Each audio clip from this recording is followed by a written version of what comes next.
We're episode 100 of the Pachter Factor. I'm not 100 yet, but someday soon. So we're celebrating with my good friend, Annoyed Gamer, ice cold beer, Marcus Beer. I'm drinking scotch. I'm going to drink some scotch too. Welcome to episode 100. For episode 100, we kind of, after you finish following me on Twitter, and after we welcome Annoyed Gamer, my good friend Marcus Beer, we're going to just take some questions from some of my friends, because we don't usually play favorites, but this time we're playing favorites. So I've got some questions from some of my friends we're going to answer. And so here comes the first question. Hey Michael, it's Rod Ferguson, and I just wanted to say congratulations on your 100th episode. It's really exciting. And you asked for questions, so my question to you is, since we talk about scotch all the time, if you could only drink one scotch for the rest of your life, what scotch would it be? Looking forward to hearing the answer, and again, congratulations, and talk to you again soon. So Rod wants to know if I could only drink one scotch. And the answer really is, it depends on if I have an unlimited budget like you do, because you make Gears of War, and so clearly you make a shit ton of money. If I had an unlimited budget, I would be drinking the Bruichladdich Black Art, and we're gonna have a little bit of that on a later episode, so I'll break that out. I haven't opened the bottle yet. But if I was gonna just pick one scotch, it'd be my everyday scotch. Because I'm on the water all the time, I would be picking the Balvenie 14-year-old Caribbean cask Yo Ho Ho, because you never know when you're gonna get attacked by pirates. And so you want to have something that's got rum in it to keep the pirates happy. This is really good whiskey. I think this would be the one. Balvenie, generally, they're all great, but this one, this one's pretty special. And it's a pretty color. It's got a really, really nice, sweet finish. So rum, you know rum is made from sugar. Rum is the cask used, so there's probably like 0.25% of residual sugar in this, and you just taste it at the end. So I'm gonna have to see if I'm right. Yes, this is the one for sure. My next question comes from my original producer of Pack Attack. Am I allowed to say Pack Attack? Yeah. Copyright violation? Hey Pack, congratulations on the 100th episode. All right, here's a question. Do you still have the Porsche? And if not, what did you retire it for? But I hope it's a flying car. A flying car? Flying car. Yeah, makes sense. You got that long ride every morning. You should just skip the traffic. Flying car. Or a boat. Ooh, boat on the 405. I like it. Yes, I still have a Porsche, and so my Porsche history is that I used to drive to work every day, and so I would rack up miles, and I think I got my first Porsche. I lived 31 or 2 miles from work, and I used to drive every day, so 60 miles a day, 5 days a week, 300 miles a week, easy, plus random driving. I put on 18,000, 20,000 miles a year, and I have this thing about cars that when they get to about 75,000 miles, unless it's a Japanese car, you're asking for stuff to break, like they just do. And so Porsches are particularly expensive to fix. So I used to trade my car in every 75,000 miles. I'd go about 5 years. And so, yeah, so I think I had a 2002 and then a 2006, and then I think I went all the way to 2012. Anyway, I started working from home.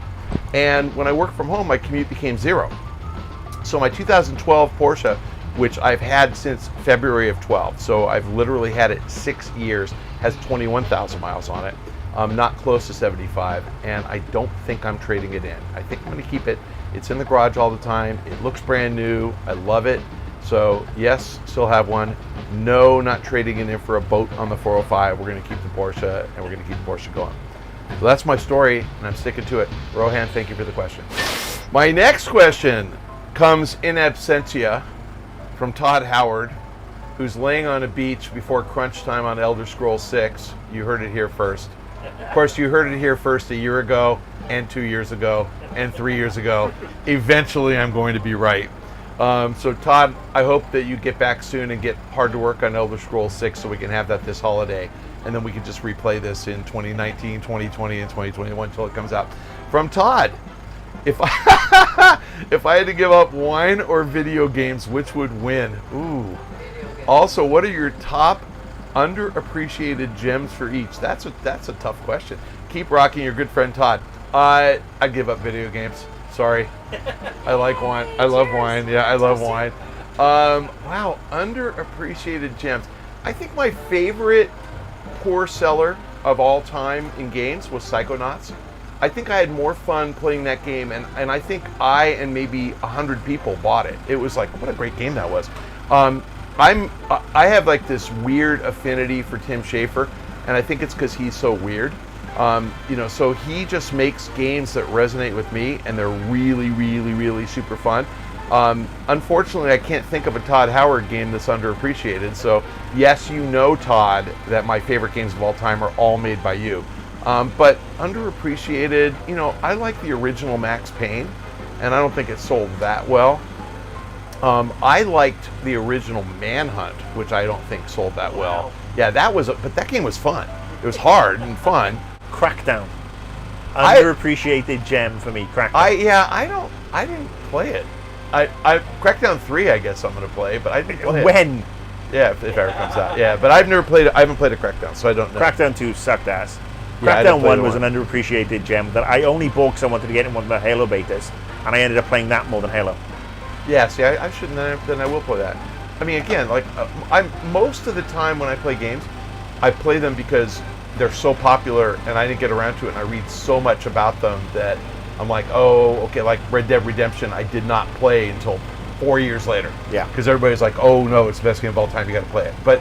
And Fallout, Jeremy Hoffman got me to buy Fallout 3 a year after it came out, just saying, this is so your kind of game, buy it. But that's appreciated. I'd never played a Fallout game till 3. Yeah, but I don't play like the. I just don't waste my time, playing this. I read these games all the time to get like 90s that nobody bought, except for Tim Schafer games. That's like. So anyway, wine, underappreciated gems of wine. Depends on your budget. I would say for Cabernet, probably Faust is Faust or Honig, Honig. Those are two phenomenal wines in the 40 to 50 range. Definitely drink like $100 wines. So if you have 40 to 50 bucks a bottle to spend, that for Cabernet, I would say is the best. For Pinot, my favorite is Dumal, but a gem that almost nobody buys is Belle Gloss, Belleglos, about 40 bucks a bottle. Just killer. It's Pinot blended with Syrah, so it's very dark and inky. For Zinfandel, the Turleys are great. Ridge, Ridge, is great. All in that $40 range. Chardonnay, I'd say Walter Hansel is phenomenal. Patson Hall, phenomenal. Linda drinks Kistler, but Kistler is not an underappreciated gem. It's very appreciated and very expensive. Sobragia, everything that guy makes, the Chardonnays are great, about 20 bucks. And then for our everyday Chardonnay, Mer Soleil, Mersoleil. Mer Soleil and Belle Gloss are made by the same people, Camus. So Camus is very well known for Cabernet, but those are, so I think I've covered kind of the range of wines. Lots of underappreciated gems. I don't think I would do well without alcohol. Okay. Our next fan question from my actual friends comes from Ted C. Price. Ted C. Price, not Ted Price. Hey Michael, congratulations on your 100th episode of the Pachter Factor. That is amazing. So, in honor of that accomplishment, I've got a tough question for you. If you had decided not to go into research and analysis, and you would become a game developer, what kind of games would you be making today? I would be making really shitty games that nobody bought because I don't have a fucking creative bone in my body and I have no art skills. You should see my handwriting. I can barely frickin' even be legible in writing. I have a bad singing voice. You got a D in woodshop. I got a D in woodshop because I couldn't figure out the depth of the wood to make a bowl, and I went right through the bottom of the block of wood. I put a wine cabinet together, and I put, and the bottles, there's like little curves to hold the bottles. I put them all this way because I am so incompetent. I would be making like really, really shitty games. But if I were competent, if I had any skills, and if I had like maybe be an executive producer and not actually program or do art or anything, puzzle games. I actually think I get puzzle games. So my two favorites of those are Portal 1 and 2, and Candy Crush, believe it or not. I love those kind of games. I think I could probably supervise a talented group of people who could make them happen. I'm not sure I really have the vision to actually know what they should look like at the end. So I really don't think I'd be good at this, because I think of you guys, you game developers, as directors, and they can see the movie being made and they know what it's going to look like on the screen at the end. I don't have that skill set, so I'm not sure I can do it. But great question.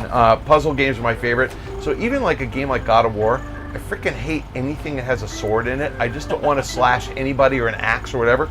But the puzzles in God of War, I like. So like, to me, in Assassin's Creed was that way. Like trying to solve, like to figure out where shit was. Our next question comes from I love this guy, and he always takes pictures. He's like a big selfie guy. So I keep getting posted. He makes probably one of my favorite games of all time. He's on Twitter at Noobde, Noobde, at Ed Boone. So Ed, what's your question? Hi, first thing I wanted to do was congratulate you on 100 episodes. It's quite a milestone. I actually have two questions for you. One is, what do you consider to be the perfect old-fashioned? What type of whiskey? What else do you put in there? Second question is, why do you only have one Wedbush party a year at E3?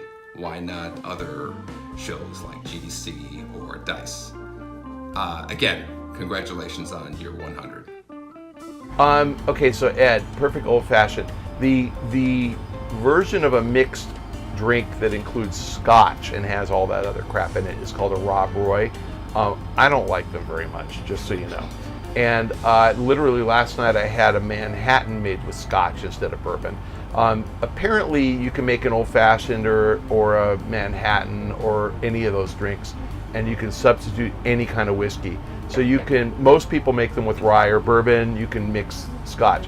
The problem is that scotch is so perfect by itself that you don't really want to. It's like making a wine spritzer with Cabernet. You would just never do that, but you can. So I don't do mixed drinks because I think mixed drinks are like the lazy man's path to getting drunk. And pure whiskey, you're forced to sip it and enjoy it. And if you take more than like 8 or 9 drops per drink, you're wasting just the character of the whiskey. So I'm not a big old-fashioned guy, but again, anything with sugar in it, no thank you. As far as why do I only have a party at E3 and why not DICE and GDC? Okay, so GDC, the problem with GDC is it's too big, and I know you're going to say, well, E3 is that big too. It's too big, there's too much going on, and it's too disorganized. So GDC does there's a billion parties going on, there's 100,000 people there. Everybody's not there, and I need something where I can get investors there, because the only reason I get my party paid for is that my firm is in the business of being nice to investors, and investors want to meet guys like you and Todd Howard and Ted Price. So I use the investor angle as an excuse to host a party. There aren't very many investors at GDC, and there are virtually none at DICE. So I have to have an excuse to get my firm to spend money. Small secret, our party costs like more than $100,000. So we spend a lot on this thing. So the reason I only do one is because I don't have a $300,000 budget, much as I would love to have a party every week. I can only get people like riled up once a year.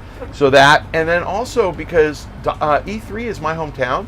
So DICE is Vegas, GDC is San Francisco, E3 is in my town. I own LA. Our next question comes from my old friend Jeremy Hoffman. I met Jeremy around the same time as I met Jeff Keighley. Well, I knew Jeff Keighley before, Rohan. But when Jeff Keighley first invited me to do a bonus round, I met Jeremy because Jeremy kind of ran all the Game Trailers TV stuff. And so Jeremy was pretty much always on set when we did bonus round and Pack Attack. Jeremy's getting married this summer, so congratulations, Jeremy. I will see you there. And here's Jeremy's question. Hey, Pat, congrats on the 100th episode. So this summer I'm getting married, still waiting for that RSVP. And how do you balance work, life, and playing games? I mean, you claim to have beat Fallout 3 years ago, but with a wife and a kid, 2 kids, I question it. All right, so Jeremy, as far as I am going to RSVP to your wedding, but Jeremy, it's March. Your wedding's in July. I know you're a planner. You're a big planner, but I'll do it in the next month. It'll happen. You'll have plenty of time. work-life balance, Shane, who's still waiting for his invitation to your wedding, pointed out that, and Marcus pointed out that you obviously don't watch the Pachter Factor because like 3 episodes ago I did the work-life balance thing. But to answer your question, I would, if I were you, I would work less. Look, the way I do it, first of all, I have an incredibly tolerant wife, and my wife is great. My wife is kind of relieved that I'm gone all week and I'm home on the weekends. But when I'm home, I spend every minute with her. So we, for real, I'm home. If I'm not traveling, I'm home every night. And if I am traveling, I'm home Friday, Saturday, Sunday. So Friday night, Saturday, Sunday. So literally, even when I fly during the week, I tend to get home on Friday by 2. So I'm home all afternoon. So we have 2 or 3 nights a week together always. That's one. 2, I work from home. Now everybody can't pull that off, but working from home, Linda and her little honey-do list. If Linda asks me to get something done, it does happen sometime during the day, maybe not immediately, but I think that's actually a benefit. And then, like I said, marry a tolerant person who actually appreciates, that you're making a living, and try to be home as much as you can. And so that's the answer. And then as far as claiming to have beaten Fallout 3, okay, my wife calls Fallout 3 that fucking game. That's what she calls it. So you remember that? Yeah. And the funny thing was, like, Fallout 3 I think was 2009, so I probably was playing it in 2010. My kids were 10, and I remember when I earned the Bloody Mess perk, which is just if you make a headshot, their head explodes into a bunch of pieces. My 10-year-old daughters thought that was the funniest thing they'd ever seen. So every time I hit somebody in the head, their head would explode into a million pieces. The pieces would be all over the ground. And, that's why you do it. You do it because you want to raise your kids to appreciate that when you shoot somebody in the head, it explodes into a bloody mess. Whoa, I am kidding. I am kidding. And our next question comes from my really dear old friend, Vince Zampella, who remarkably, as he's gotten wealthier and wealthier, is even nicer. So I appreciate the time that you've given us. Hey Pachter, congrats on the 100th episode. You said in one of your previous episodes that if you could work at any developer, Respawn would be your number 2 choice. I want to know what would get us to number 1. I have to say, Vince, it depends. I'm thinking now that you have sold your company to EA and they recognize how valuable you are. If you could guarantee me that I make 2 or 3 times as much money working for Respawn as I would make working for Insomniac, I'm there. Okay? So if you need a guy just to kind of be there and carry your bags or be your boat captain for $2-3 million a year, Oh, Linda. I'm there. And honestly, you're gonna never let me forget this. Ted told me that he showed that episode to his dad, and his dad was so proud that I said he's the nicest guy in the games world. But I can tell how wounded you are by that. You guys are nice in different ways, okay? I mean, you guys are both, you're funnier than he is by a lot because you ask tough questions like this. But anyway, you pay me more money, I'm there, because I am, at the end of the day, I'm a mercenary whore. I'll work for whoever pays me the most.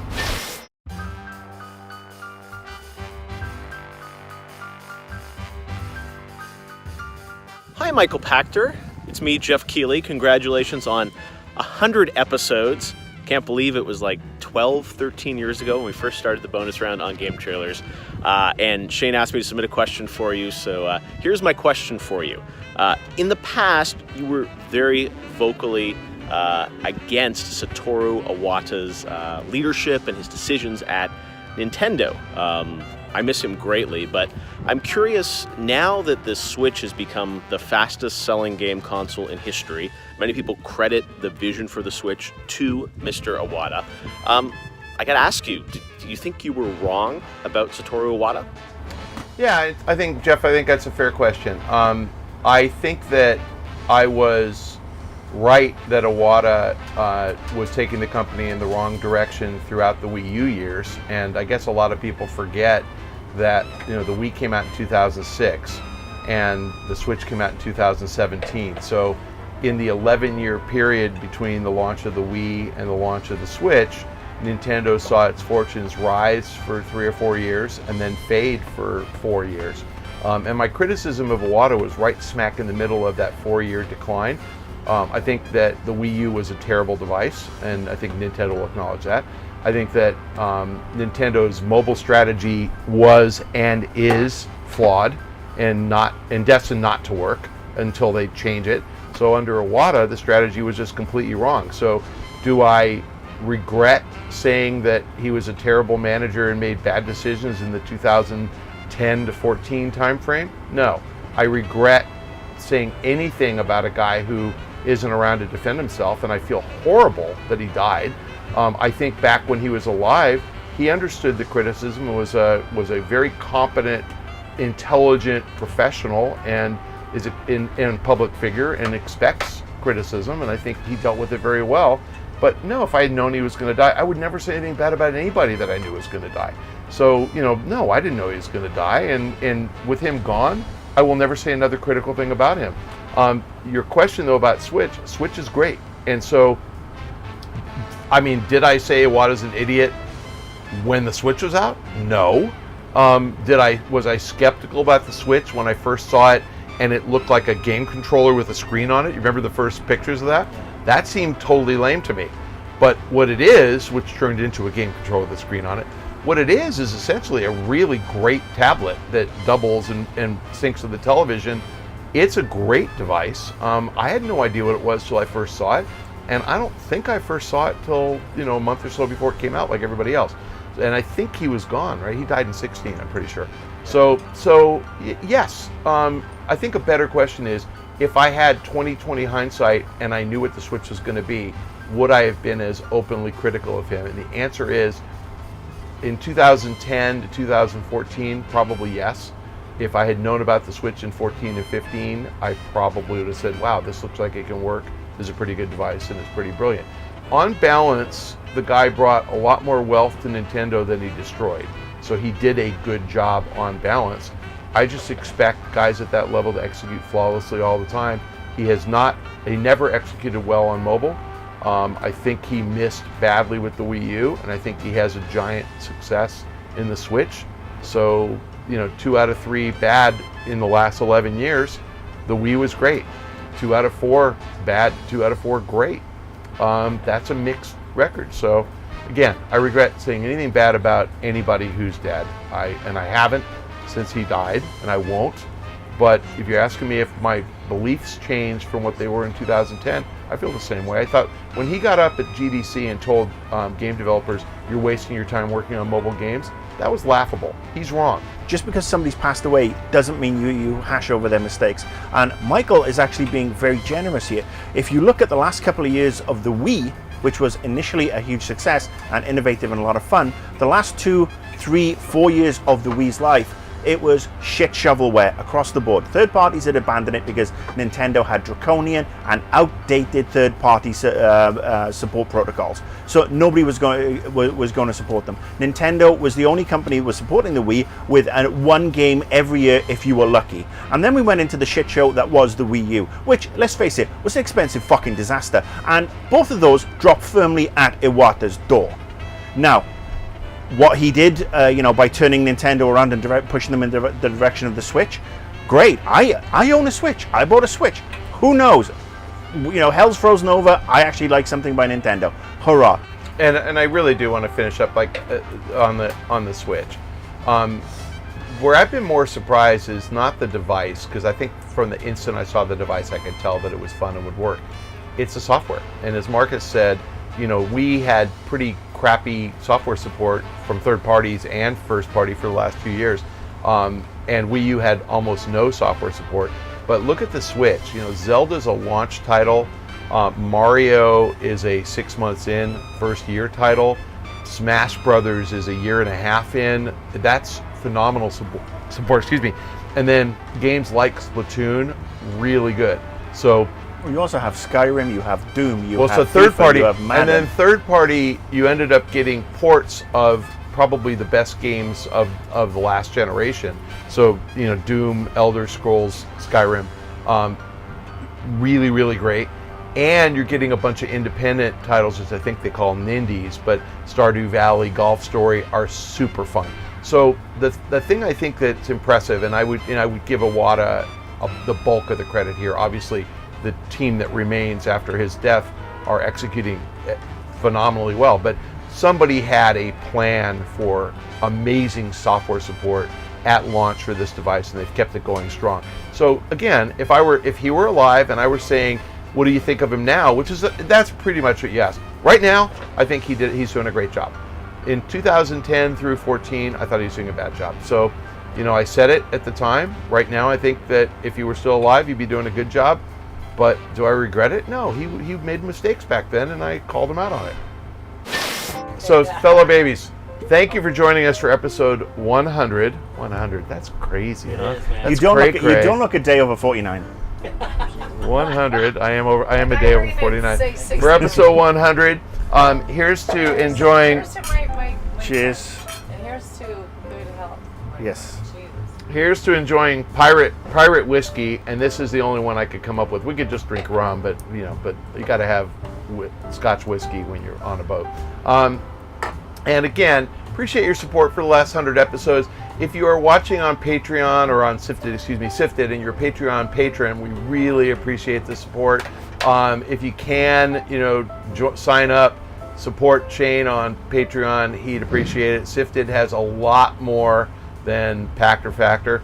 If you're watching on YouTube, you're watching it a week late, but that's okay. You're watching for free. The price of admission, and now you really have to follow us both, is you follow both Marcus and I on Twitter, at Michael Pachter, at Annoyed Gamer. He's much more annoyed than I am, so he's not so much anymore. Yeah. I mean, look, I know I may have popped one off today, but my anger levels are much lower since the heart attack. Okay, good. Okay, Except for politics. We should make a big point about that. Oh no, they all know. That's what happens when you're annoyed. Annoyed. And you're doing No, that's what happens when you smoke a pack a day and eat McDonald's. Okay. Well, okay. You won't get sponsored by McDonald's, sorry, mate. Yeah, exactly. So thank you for joining us. Looking forward to seeing you guys following me on Twitter. It's funny, I had a guy that ran a campaign last week to get me up to 50,000 viewers on Twitter, because apparently I said that I'd have a big party and invite all my followers to a party. And so this guy posted, and he was like, doing a Follow Friday and get Pack up to 50,000, and I lost 6 followers because of that. I don't go to GDC. I don't go to DICE. So I mean, I'd invite you. I know you would. You could stay in my room. Oh God. Okay. That's it. See now that's a Pack 200 episode. Yeah, right. Michael and Marcus wake up in bed with an empty bottle of scotch and clothes all over the floor. Yeah, I can see it now. Oh. It would have to be a pretty sturdy bed, by the way. To all you and me. Combined weight. We would no penthouses. It would have to be a ground floor room. You should see my bed with Linda. It slopes this way because I sleep on that side. She sleeps on that side. My wife just told me 2 days ago that she got on my side of the bed and wanted to know why it was rolling away. You roll downhill. Yeah, it's really cute.